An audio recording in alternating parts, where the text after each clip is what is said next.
Bonsoir à tous. On commence. Alors, on va aller quand même un petit peu vite parce qu'on a vu beaucoup de choses ce soir. Mais j'enlève ça, c'est de ce côté. Ma fille a fait ça, c'est pas grave. Alors, euh, le, le- on a posé une question ce soir. On voit que Dieu vient et parle à Moshe et lui dit Moshe, tu vas introduire le don de la Torah, tu vas enseigner la Torah dans l'ordre que je vais te donner maintenant. D'abord, tu vas parler aux femmes et ensuite aux hommes. Et Dieu dit, il insiste, tu vas le faire d'abord aux femmes et après aux hommes. Pourquoi? On a lu le Midrash qui nous a dit parce que Dieu se souvient d'un événement qui a laissé un goût amer, si on peut parler comme ça, que quand il a créé le monde, il a d'abord dit à Adam de ne pas manger du fruit interdit, et seulement ensuite, ça a été dit à Chava, et Chava a mangé le fruit et finalement a fait manger aussi à Adam. Donc Dieu a dit, écoute, je ne veux pas reprendre le risque, si je redonne encore une fois, tu dis d'abord aux hommes et après aux femmes, les femmes vont estimer que au fond, elles sont moins importantes aux yeux d'Hachem, et donc elles vont en arriver à transgresser la Torah et à faire fauter, et il n'y aura plus de Torah. Et on a lu après ce commentaire sur le Midrash qui explique ça un peu plus. Souvent, qui pose la question, il dit je comprends pas. Chava, elle savait que c'était interdit. La preuve, elle a dit si je mange, je meurs. Donc elle savait que c'était interdit de manger de ce fruit. Alors pourquoi est-ce qu'elle a fait? Parce que elle a estimé, comme on vient d'expliquer, que au fond, tu vois bien que les hommes, c'est eux qui vont à la synagogue, ils ont plein de mitzvot, c'est eux qui comptent. Et nous, au passage, la preuve, Hachem m'a dit en deuxième que, bon, d'accord, toi aussi fais. Mais vu que moi, je suis moins importante, alors, forcément, Hachem, ça lui importe moins. Et ça, c'est comme ça que le Yetzer Hara, il a réussi à faire tomber Chava et le monde entier, qui est sorti du Gan Eden, avec cette arnaque-là de te faire croire que parce que tu, on t'a donné en deuxième, donc, a priori, ça serait moins important, il y a moins d'enjeux dans ta réalisation, et donc, au fond, si tu te loupes, Hachem, il s'en fiche. C'est ce que le serpent a dit à Chava. On a expliqué que quand les Juifs sont descendus en Égypte, tant que les Juifs étaient des gens qui étaient honorables, étaient comme des princes, étaient honorables à leurs propres yeux, les Égyptiens ne pouvaient pas les mettre en esclavage. Et tant que les Égyptiens voyaient les Juifs comme des gens honorables, ils avaient rien, ils pouvaient rien faire contre eux. Et même eux ne se sentaient pas de manquer de respect, d'avoir un comportement qui est un comportement irrespectueux envers des gens honorables. Pourquoi? Parce que c'est très difficile quand tu respectes quelque chose, quand quelque chose de joli, c'est difficile de se comporter avec ça de façon désobligeante, je sais pas, du bisaillant, on dirait comme ça. D'accord? Quand j'ai quelque chose de beau, ça me fait mal de faire quelque chose de moche dessus. Il y avait un truc, je sais pas si j'ai entendu cette histoire. Donc à Paris, il y a donc, comme partout dans le monde, il y a des gens qui font des tags, des taggers. Il y avait la charte des taggers, ou comme ça la charte non écrite des taggers, que la station du Louvre, personne ne tague la station du Louvre. Pourquoi? Parce que t'es pas bien, quand tu vois quelque chose, des gens qui ont investi quelque chose de magnifique, d'aller faire un tag là-dessus. Tu te sens nul de faire ça. Donc quand il y a quelque chose qui est respectable à tes yeux, qui est beau, qui est harmonieux, tu ne veux pas venir mettre une tache entachée, quelque chose de beau qui a de la valeur. Et donc quoi? Qu'est-ce qu'on a dit ce soir? Quelque chose d'incroyable. Que plus une personne a de la valeur à ses propres yeux, plus elle va avoir tendance à faire attention à ses actes. Parce que si je fais un acte qui ne correspond pas à qui je suis, j'entache ma personne. Tu te rends compte? On a expliqué que quand on voit un témoin, on a peur que ce soit un faux témoin, on lui dit, tu te rends compte, le monde entier n'a été créé que pour toi. Tu es quelqu'un de tellement extraordinaire que ça valait le coup qu'on investisse l'univers entier uniquement pour que toi tu puisses exprimer ton potentiel. Tu te rends compte de ton potentiel? Tu vas gâcher tout ça en faisant un faux témoignage. Ça, on a dit, oula, attends, il faut que je fasse attention à mes actes. Donc dans les deux sens, plus une personne prend conscience de sa valeur et de l'enjeu de sa vie, plus elle va faire attention à exprimer cet enjeu. Et plus, au contraire, elle va sentir dire, de toute façon, je suis de second rang, puis elle va avoir tendance à dire, bon ok, de toute façon, si je réussis ou si je réussis pas, tout le monde s'en fiche. Et ça, hein, c'était la grosse arme du Yetzer Hara. Tu te rends compte, c'est les gros canons du Yetzer Hara pour faire tomber l'univers entier, c'est cette arme qu'il a utilisée contre Ava, et ça a marché. Parce que ça, c'est la règle numéro un. Plus je prends conscience de la valeur d'une chose, plus j'y fais attention. Et donc, par conséquent, plus je prends conscience de ma valeur, plus je fais attention à moi-même. Et puis je fais attention à ce que j'exprime et je fais attention à qui je suis. Et est-ce que je suis dans le bon chemin? Est-ce que je suis en train d'essayer d'exprimer qui je suis ou pas? Donc déjà, on va, on va étendre ça un petit peu, mais il faut prendre conscience d'une chose. C'est quelque chose qui est essentiel. Que la base d'une personne qui veut réussir sa vie, c'est avant toute chose de prendre conscience de qui je suis, de l'immensité, de la génialité de ma personne. Parce que si je ne suis pas génial, au fond, tout d'un coup, je veux dire, de toute façon, que j'y arrive ou que j'y arrive pas, hein, c'est pas très grave. Mais si au contraire je prends conscience de tout ce que Hachem a investi en moi, comme on a dit qu'avec les plaies d'Égypte, Hachem a détruit toutes les règles de la nature pour me permettre à moi d'être libre. Donc ça veut dire que ma liberté vaut plus que l'ensemble de l'univers de la bonne nature qui a été détruit pour me permettre d'être libre. Alors ça me rend compte, attention, il faut que j'ai une vie qui doit être immense. Parce que c'est la valeur de l'investissement qui a été mis en moi. Donc forcément, c'est que j'ai un potentiel qui est incroyable. Et ça, c'est l'arme numéro un pour réussir. Maintenant, je vais essayer de revenir là-dessus. Au fond, c'est quoi l'erreur qu'a fait Chava? Donc le serpent lui dit, écoute, comme quand on t'a dit en deuxième, alors Hachem, il s'en fiche. Il s'en fiche de toi. Il t'a dit pas manger, mais si tu manges, de toute façon, la preuve, de toute façon, t'as mangé. Et comme on a vu dans le commentaire, si Dieu avait d'abord enseigné aux hommes et après aux femmes dans la Torah, il dit regarde, en plus, les hommes ils font toutes les mitzvot, etc. On a moins de mitzvot que eux, on va pas à la synagogue. Au fond, Hachem, qu'est-ce qui l'intéresse? Que les hommes ils fassent la Torah bien bien. Et nous, c'est pas grave, on fait un peu, on fait pas. Mais vous vivez ça, vous connaissez ça? Dans des couples où tu vois le mari il fait tout très attention et la femme, elle fait en gros. Et le pire, je sais pas du tout, je suis en train de dire regardez les femmes que ça soit bien, c'est que le mari il a aucun problème. Vous vous rendez compte? Le mari, il valide cette chose-là. Donc ça existe, nous le ressent. Maintenant, il faut prendre conscience d'une chose.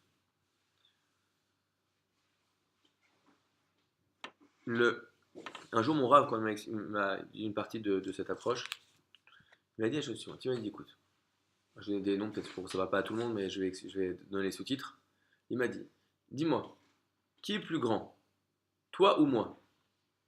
Je lui ai dit, bah, vous. Bah, quand même. Il dit, mais dis-moi, qui est plus grand? Le Rav Yashiv ou moi? Rav Yashiv, c'était un géant de Torah, d'accord? Je sais pas, je n'ose pas le dire. Bah, c'est le Rav Yashiv. Il dit, mais dis-moi, qui est plus grand? Hachem ou le Rav Yashiv?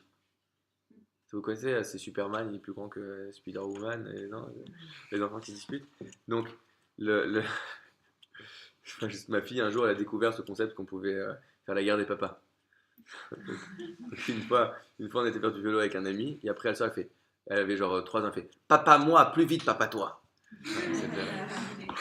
Voilà. Donc, quoi qu'il en soit, donc, elle a découvert. Quoi qu'il en soit, euh, qu'est-ce que je disais, Joy? Hachem. Hachem, il est plus grand que le Rav Yashiv.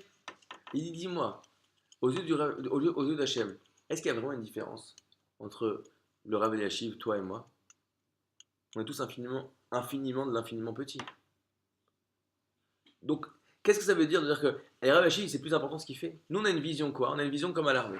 À l'armée, il y a plein de soldats, il y en a qui sont généraux, et il y en a qui sont cireurs de chaussures du 3e escadron, je sais pas. Ok? Donc on dit, si le général, il généralise pas bien, c'est très grave. Mais si le cireur, il cire pas bien, hein, c'est pas grave. Ok?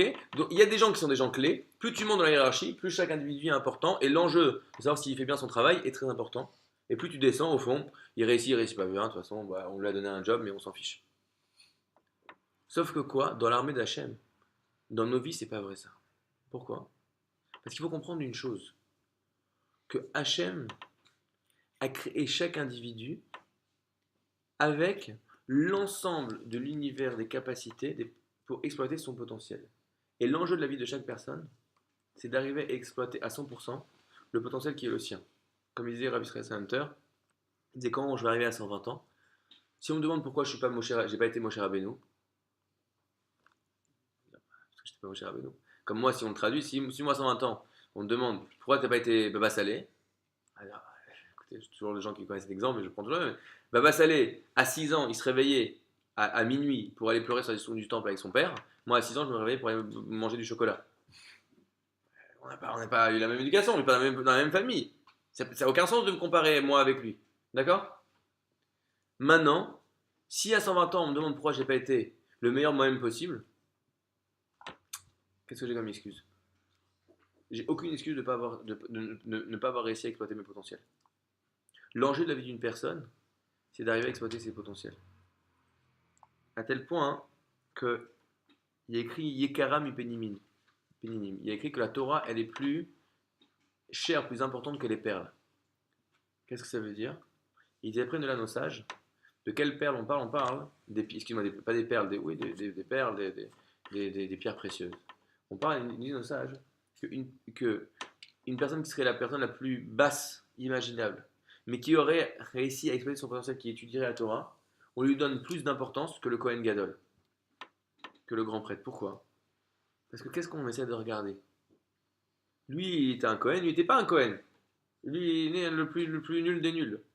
Mais est-ce que lui, il a réussi à exploiter à 100% le potentiel qui était le sien? Il est au top. Des Enigmas qui disent il y a un sage qui est monté dans le ciel, il est dit dans le ciel, le monde il est renversé. Ceux qui sont petits ici, ils sont grands là-bas, et ceux qui sont grands ici, ils sont petits là-bas.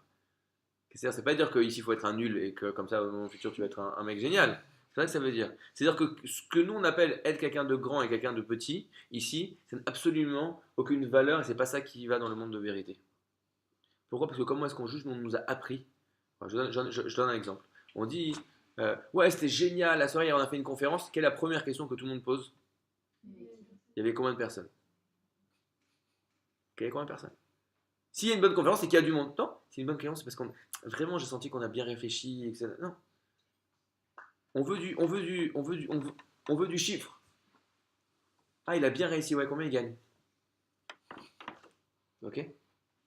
On veut des chiffres, on veut des chiffres. Vous avez lu le Petit Prince? Ouais. Le Petit Prince. On veut tout chiffrer. Pourquoi? Parce qu'on pense que de la réussite, ça se quantifie. Si lui, il a plus, alors il a mieux réussi. Mais c'est pas ça. Chaque personne a l'enjeu de sa vie. Et l'enjeu de ma vie, c'est d'arriver à exploiter mon potentiel. Si j'y arrive, j'ai réussi à 100%. C'est moi le plus grand. Il y a un texte qui est très joli, qui dit la position suivante. Je n'ai pas le livre devant moi pour faire la citation exacte, mais ça fait un peu comme ça. Vous savez que donc il y avait des moments où on devait apporter des sacrifices au temple. Et maintenant la Torah, elle nous explique que une personne en fonction de sa richesse, elle va apporter un différent sacrifice. Que si une personne elle est riche, elle va venir, si elle peut, elle va apporter un bœuf. Et il y a écrit quoi? Reach nichoach lachem. C'est une odeur agréable pour Dieu. Ensuite, s'il n'a pas d'argent, il va amener des oiseaux en sacrifice. Et qu'est-ce qu'il nous dit? Reach nichoach lachem. C'est une odeur agréable pour Hachem. Et s'il n'a pas, il va amener juste un peu de farine. Et qu'est-ce qu'on nous dit? Reach nichoach lachem. C'est une odeur agréable pour Dieu. De là, la Gemara a dit Echad amarbe ve'echad amamait. C'est un qui fait beaucoup et un qui ne fait pas beaucoup. L'essentiel, c'est qu'il tourne son cœur vers Hachem. Donc, qu'est-ce que ça veut dire? C'est-à-dire que le riche, il a amené un sacrifice de riche, le pauvre un sacrifice de pauvre. Ça ne veut pas dire que le sacrifice du riche est plus beau que le sacrifice du pauvre pour Dieu. Pourquoi? Parce qu'Hachem, il s'en fiche ni d'un bœuf, ni de farine, des choses. Qu'est-ce qui compte pour Hachem? L'intention. L'intention. Donc, l'essentiel, c'est l'intention. Mais maintenant, on pourrait dire, et j'ai réfléchi à ça, on peut dire, oui, mais je comprends.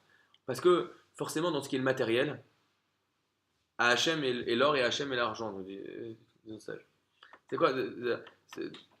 C'est, qu'est-ce qu'Hachem il s'en fiche d'un bœuf, de farine? De toute façon, tous les bœufs du monde, c'est Hachem qui les donne. C'est sûr qu'il s'en fiche. Mais regardez, de cette halakha-là, on apprend quelque chose d'incroyable. Que quelqu'un qui arrive le matin pour prier à la synagogue, et il y en a un, il sait lire très bien le texte. Alors il lit toute la prière. Et l'autre, il ne sait pas lire tout le texte. Alors il va lire une prière. Qu'est-ce qu'elle nous dit? Echad amarbe ve'echad amarmit. On va dire la chose suivante. Un qui va lire beaucoup, un qui ne lire pas beaucoup. L'essentiel, c'est qu'il a sa capacité à tourner son cœur vers Hachem. Et là, tu ne peux pas dire qu'il y en a un parce qu'il a offert des bœufs et l'autre il a offert de la farine. Qu'est-ce qu'on voit, hein? On voit que qu'est-ce qui fait une personne? C'est la capacité de venir exploiter son potentiel dans quelque chose de positif de la meilleure façon possible. Un, il sait lire beaucoup, il sait lire vite. Alors il va lire beaucoup, il lire vite. L'autre, il ne sait pas lire beaucoup. Qu'est-ce qu'il y a? On va pas dire, ah, lui qu'il a plus, alors il compte plus. Dis-moi le nombre de mots que tu as réussi à dire, et donc je vais te dire combien tu as eu à ton examen de prière. Et ça, hein, c'est vrai pour tout. Et ça, il faut vraiment, vraiment, vraiment prendre conscience de ça, parce que c'est un point hein, qui est essentiel. Donc juste pour revenir à ça, mais j'ai développé, mais pour revenir là-dessus, l'erreur de Chava, elle a dit, comme moi on me demande moins, entre guillemets, je suis moins mis en avant, donc Hachem, ça l'intéresse moins ce que je fais. Mais t'as rien compris, si on peut parler comme ça de Chava, qui est immense. Et ça veut dire quoi? C'est quoi l'erreur là-dedans? C'est que c'est pas du tout comme ça que ça marche. Hachem, qu'est-ce qu'il regarde? Rahmana Libabae. Hachem, il veut les cœurs. Qu'est-ce que ça veut dire? Hachem, il veut que tu te donnes du toi, pas que tu donnes. Tu n'es pas là pour être un singe. Tu fais la gymnastique, tu fais le truc. Tu es là pour être. Et tu ne peux être que ce que tu es. Tu ne peux exprimer que ce que tu as en toi. Donc, comment on te juge? On te juge de ta capacité à exprimer de la meilleure façon, de la façon la plus pleine, la plus entière possible, ce que tu as en toi. Donc, l'enjeu de ta vie et l'enjeu de la vie de Baba Salé, c'est le même.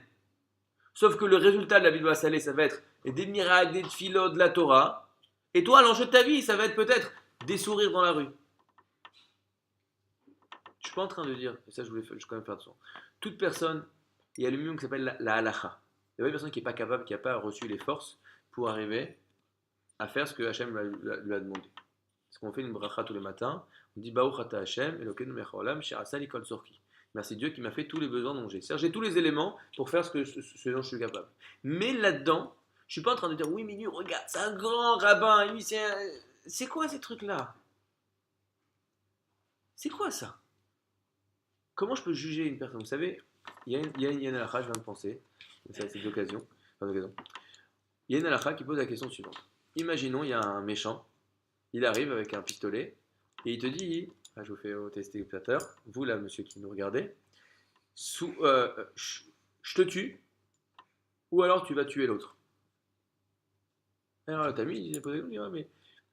Il dit, non, je peux pas aller tuer quelqu'un, c'est interdit. Il dit, mais sinon je vais te tuer. Et moi la question, il dit, mais imagine, je fais ça à un Baba Salé. Je dis, Baba Salé, je te tue, sinon tu vas tuer l'autre pourriture, je sais pas, on va prendre un exemple, mais un vrai sale type, d'accord? Mahmoud Abbas. Un vrai sale type, d'accord? Et dans ce cas-là, bon, quoi qu'il en soit, un vrai sale type. Qu'est-ce qu'il nous dit la Gemara?